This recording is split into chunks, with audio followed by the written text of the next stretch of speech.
Hello and welcome once again to another episode of the Coach Hughes Show, your inside weekly look at the Minnesota State football team. Coach, you guys traveled to Moorhead last week, 42-24 loss, but it was your third straight game with at least 130 yards rushing net overall. So we talked about it after the game a little bit. I was down there, and Jarvis had 93 yards rushing, and Ben had over 70 yards rushing. Ben Zonheiser, I think. So we talked about that commitment with these running backs and the linemen and everybody on the team and the coaches and all that stuff. Can you just kind of talk about that again, kind of reemphasize, what you were talking about after the game there? Yeah, well, I mean, we've just committed to certain things within our run game. Earlier in the season, there was a few different concepts that we were working with, but ultimately got back down to what we feel most comfortable with and what our personnel does best, which is the zone run. And so that's what we've been really emphasizing. What that requires is offensive linemen really working in conjunction with one another, really being patient at the line of scrimmage, working a great double team as they work to a linebacker. That requires our running backs to make one cut.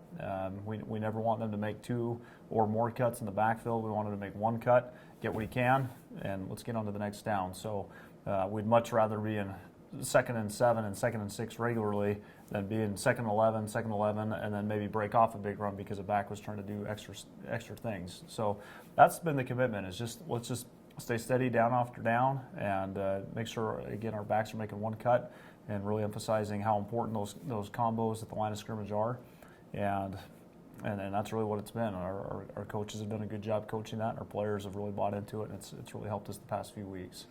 Staying with the running game, I was looking at it, and you guys had 3 negative rushing plays from your running backs this week. You take out those sacks and everything, and then you had about 6 negative rushing yards from those running backs, and that's your season low so far this year. So, what did you see on film after watching that game, and then, how do you replicate that for these last 2 games? Well, you bring up a good point, and that's something that we've really have emphasized is eliminating negative plays, and particularly eliminating them in the run game. We never want to have a negative play in that run game. We always want to be getting positive yards. So it's been a big point of emphasis for us. So again, that goes in again to that original question is what we've committed to, and that's one of those key pieces.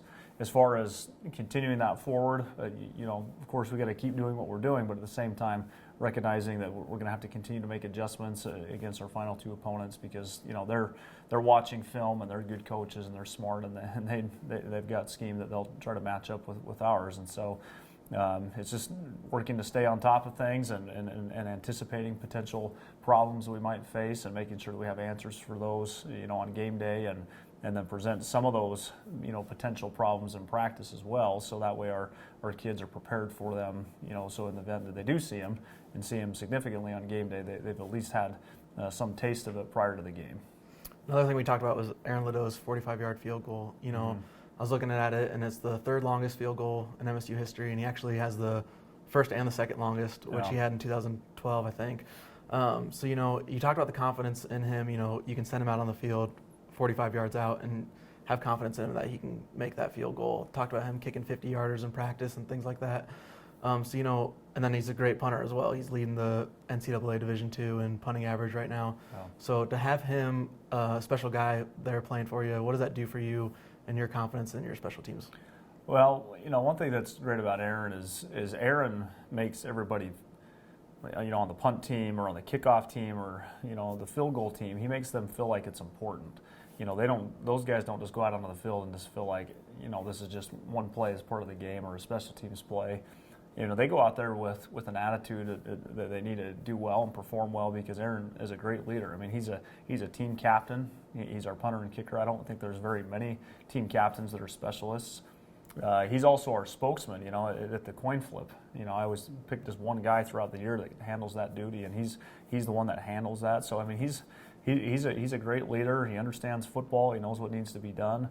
All the players really get behind him. So we definitely have confidence with him, from that 45 and in range. We would look at kick something as long as 51, 52 at different points, if the situation allowed for it. So he's got great leg strength. He's got great commitment.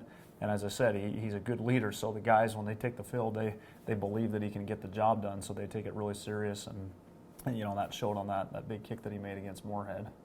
Moving on to this week, you finish out your season with 2 home games, which is pretty nice. And you have St. Cloud coming up, and they're 4-5 right now.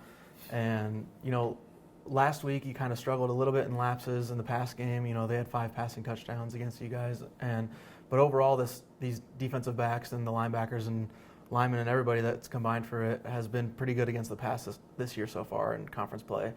But St. Cloud State is 6th right now in average passing yards in the NSIC. So how do you get back to that where you guys were before last week? Back to that tough passing defense.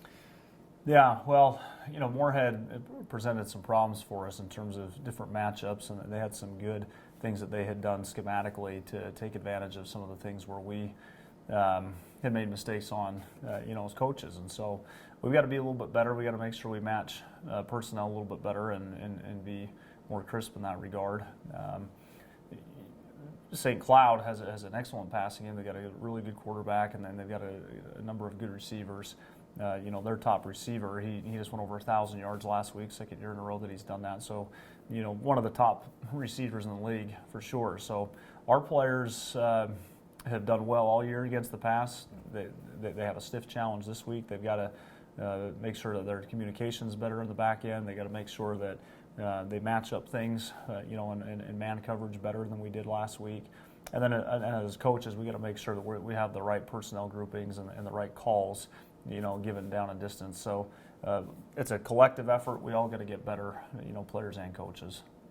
There's been a little bit of a QB carousel last year and then kind of this year as well. Some unfortunate injuries that have happened, and Jose Escobar gets the start last week and he goes down with what appeared to be a head injury. But no matter who your quarterback has been this year, it seems like your team as a whole has handled that situation a lot better than they had last year. And whether it's Isaiah Weed going out there in his 2nd year, whether it's Escobar, whether it was Zach Cooney at the beginning of the year, your team seems pretty confident in who's controlling the plays back there. So what is it about?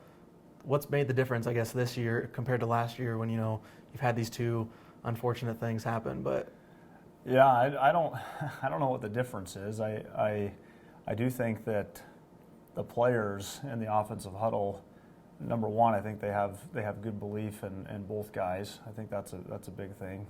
I think the other thing is they realize how hard I am on both of them as quarterbacks, and so I think they feel like, well, the only thing we can do is get behind this guy. Coach Hughes is tough enough on them, but no need to be tough too. So I think, all jokes aside, I think both guys just have worked hard and they understand what we're trying to get done offensively. And, Isaiah had been our starter after Zach had gone down with injury, and he'd opened up the door a little bit for Jose to play because of some turnovers, and then Jose really seized the opportunity and played well. Jose did get hurt last week, and so Isaiah had to jump right back in there. And as I had discussed with Isaiah prior to the game, I just said, look, you just have to make sure you're ready at all times. You never know what's going to happen.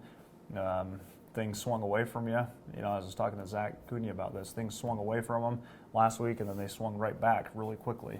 And I think that's a lesson for all players, is you just never know when your number is going to be called. And Isaiah, I thought in the second half probably played his best half of the whole time he's been here at Minot State. We had a 16-play drive that he led. He converted and led a conversion of many 3rd downs on that drive. Again, I think that was his best drive, and I think that was probably our best drive as a team in the time that I've been here at the school. So, he's capable. He's got to continue to take good care of the ball and continue to develop as a leader, but he's definitely athletic and he loves the game, and that goes a long way. And then, for Jose's part, hopefully we'll get him back, sooner than later. We're hopeful that he'll be able to dress this week. We'll see how it goes. Okay. And, like I said, you finish out this year with 2 home games. Right now you have 2 wins on the record books, and, since this MSU team has joined Division II, 3 wins is the most any team's had. So, to win one of these games or even both of these games, to get to 3 or 4 wins, what does that mean to you as a head coach? What does it mean to you? What do you think it means to your players? And then ultimately, what does it mean to this program in general? Well, I mean, I choose to view things from a positive lens. So, on one hand, of course, it'd be positive because we would be showing some progress that we need to make. On the other hand, I would hope that our players and our coaches and frankly everybody that is involved in our program would have higher expectations, and the expectation that we want to get to the point where we are conference champions and playing in the national tournament, and I would hope that's really where people want to go. If we can get to that point this year, it'd be a nice step in the right direction. But again, it's just one step towards a much larger goal and much greater ambition that I think everybody needs to have. It's one thing I've talked to our players about often is everybody just needs to get their expectations way up. We need to have high expectations for everything that we do on and off the field, and that includes our win-loss record. So we've made progress. We've done a lot of good things off the field. We've done a lot of good things in terms of our player development. We've got a great staff, I feel. We definitely have some good pieces in place, but again, I would hope everybody would say our expectations need to be high. We want them to be high, and we believe that we can obtain those expectations, and then we'll do everything we can to get to that point. So, again, we got a long ways to go. We're working on it, and we definitely need to get there and want to be there. Yeah, the win-loss record might not be as much as everybody would hope it would be, but you can definitely see this team progressing as the season's gone on, and especially from last year to this year, the comparison has been pretty good for this team this year. So, sure. You finish out the season against St. Cloud. It's going to be this week, November 5th at Herb Parker Stadium at 1 p.m.